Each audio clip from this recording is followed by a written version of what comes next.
Makakausap po natin si Miss KP Namindang, aka Makaganda.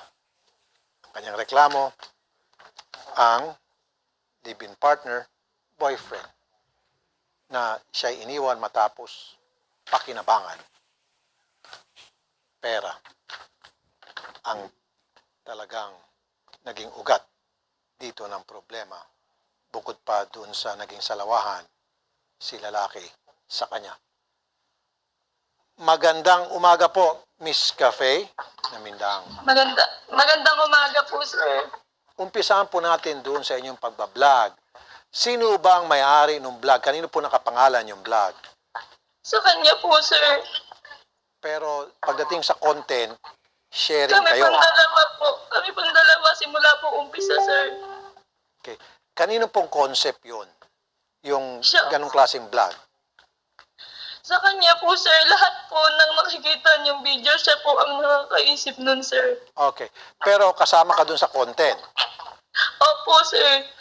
Okay. At sabi mo, bastos lahat ng mga content. Kanino idea po yun? Sa kanya po, sir. At scripted, kanyo. Opo, sir. Okay. Gano'n nyo katagal ginagawa itong vlog? 2 years na po, sir. 3 years na po kami. 2 years na po yung vlog. Okay. At kayo po live-in partner. Opo, sir. So dapat meron kang share o hati man lang sana sa kinikita.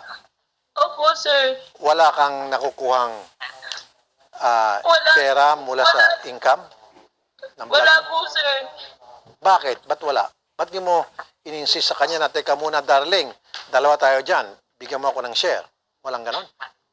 Wala po, sir. Nakausap ko na rin po yan. At bakit ayaw kanyang bigyan ng share? Kasi daw po, sir, para daw po sa amin dalawa yun, sir.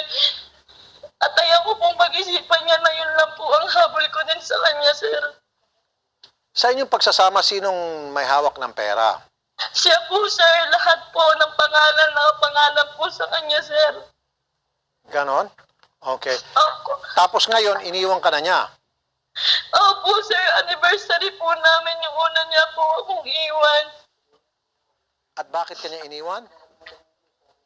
Hindi ko rin po alam, sir. So may kasama na siyang iba ngayon.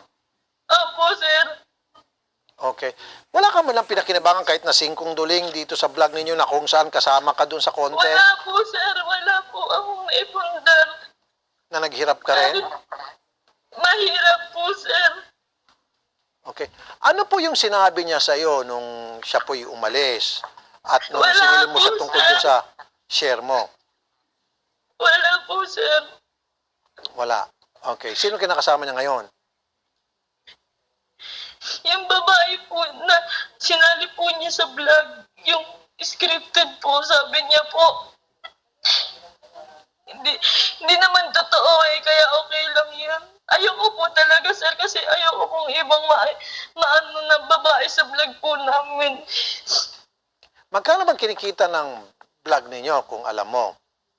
Sa isang buwan po, pinakamababa na po doon, 500,000 po. 500,000 pesos pinakamababa a month. Okay. Opo. Yun na po yung pinakamababa na kinita namin, sir, kasi Magkano pinakamataas? abot po ng 1,000,000 lagpas po. Okay. At doon sa pinakamababang 500,000 at pinakamataas, malagpas 1,000,000, sure ka kahit na singkong duling, wala kang natatanggap doon. Wala po, hindi pa po ako nakakahawak ng 20,000 po sa kanya. Hindi pa po ako nakakatanggap.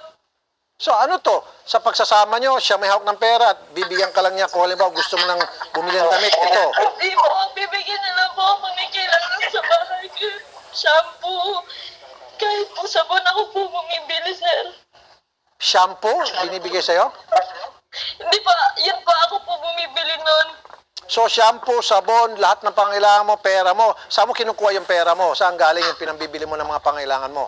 Yung binigay niya po, sir, na 5,000, 10,000 po. Ayun, okay. So meron siyang binibigay na pera. Yun lang nga lang, sobrang liit. 5,000 hanggang 10,000 kada buwan. Opo, pati po sa pamilya ko, 5,000, 10,000 kada buwan. Magagalit pa po Okay. So magkano po lahat-lahat ang naibibigay niya sa iyo at sa pamilya mo? 5,000 sa isang buwan lang po, sir. Yun lang po. 5,000 sa iyo, 5,000 sa pamilya mo, so bali 10,000 a month. Opo. Sa 500,000 na kinikita nyo, katiti nga yun. Opo. Kumbaga, wala pang tuldok. Wala pa po. Lalo pa kung 1,000,000. So, ang kinabubuhay nyo ba yung sa pagbablog, wala nang iba pa? Yun Ninyong lang dalawa. po, sir. Opo. Okay. Kanino ba yung mga equipment?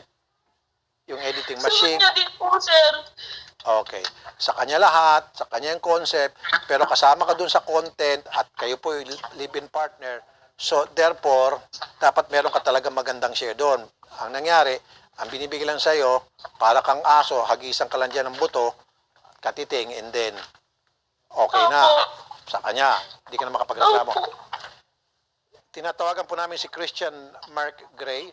Matanong ko lang, nagbabayad ba siya ng tax sa BIR para sa kanyang mga vlog? Wala po. Hindi ka nagbabayad ng tax sa BIR? Wala po. Okay, so pwede natin i-report to sa BIR para habulin siya ng BIR dito sa kanyang mga kita. Okay? Attorney Garrett, magandang umaga sa iyo. Attorney Garrett? Magandang umaga, Sir Rafi.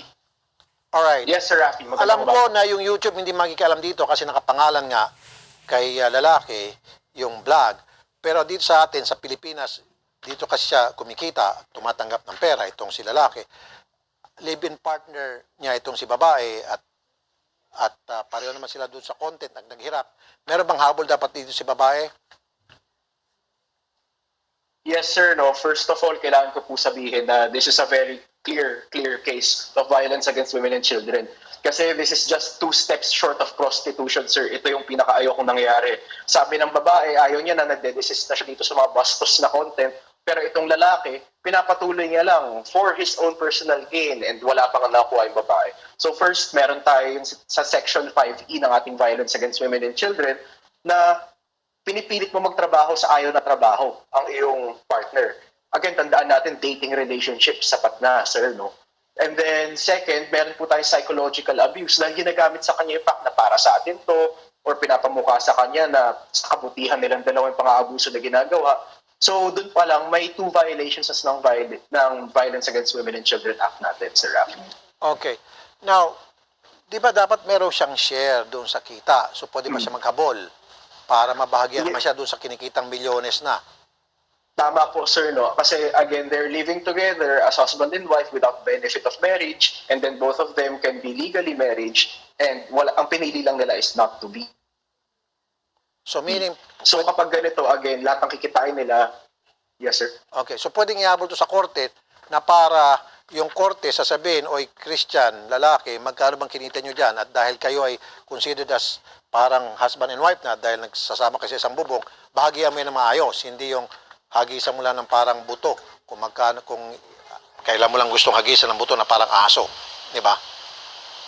Tama po, Sir Rafi. Pwede po tayo mag-file ng collection of sum of money dahil nga co-owned property ang kanilang kinita during this cohabitation, no?